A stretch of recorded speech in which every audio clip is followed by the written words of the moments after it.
Deuxièmement, la performance environnementale. La RE 2020 vise à diminuer l'impact sur le climat des bâtiments neufs en prenant en compte l'ensemble des émissions du bâtiment sur son cycle de vie, de la phase de construction à la fin de vie, matériaux de construction, équipement, en passant par la phase d'exploitation, chauffage, eau chaude sanitaire, climatisation, éclairage, via une analyse en cycle de vie.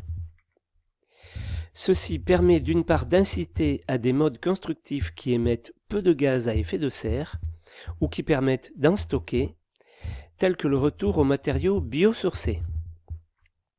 D'autre part, la consommation de sources d'énergie décarbonées est encouragée.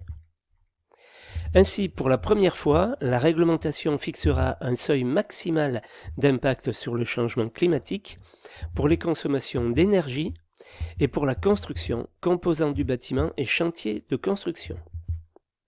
Principe de calcul. Le calcul de la performance environnementale d'un bâtiment est basé sur une analyse de son cycle de vie, ACV. Pour réaliser une ACV du bâtiment, il faut établir la consommation de matière et d'énergie à chaque étape du cycle de vie.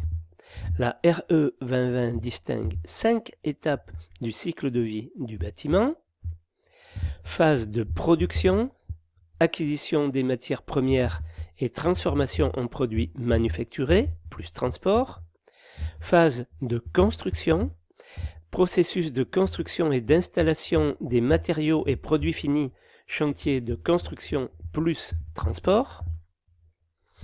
Phase d'exploitation, utilisation, maintenance, réparation, remplacement des matériaux et produits finis, consommation d'énergie et d'eau pendant l'utilisation du bâtiment. Fin de vie, traitement et élimination des matériaux et produits finis plus transport.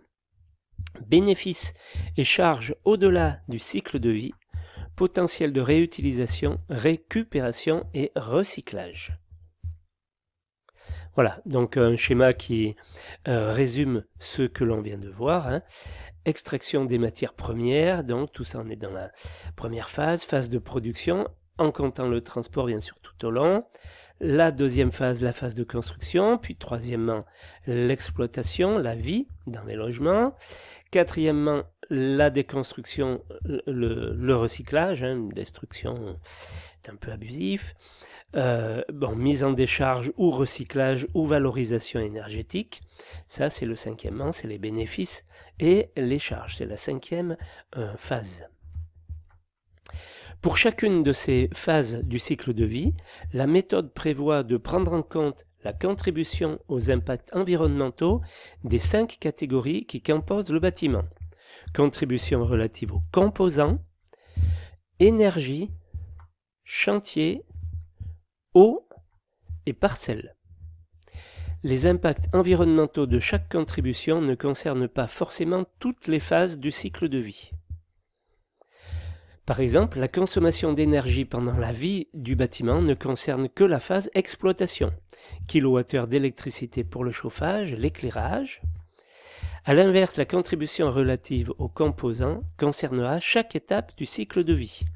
Un mètre cube de béton émettra à chaque phase du cycle de vie, lors de sa fabrication, lors de sa mise en œuvre, lors de son entretien pendant l'exploitation du bâtiment, lors de sa destruction en fin de vie, et finalement lors d'un éventuel réemploi.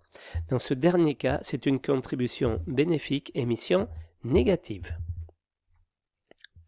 Donc, un récapitulatif des contributions aux impacts sur le cycle de vie du bâtiment. Donc on voit la performance environnementale du bâtiment sur son cycle de vie par rapport aux différentes phases. Donc les composants, on voit qu'ils sont concernés par les 5 phases.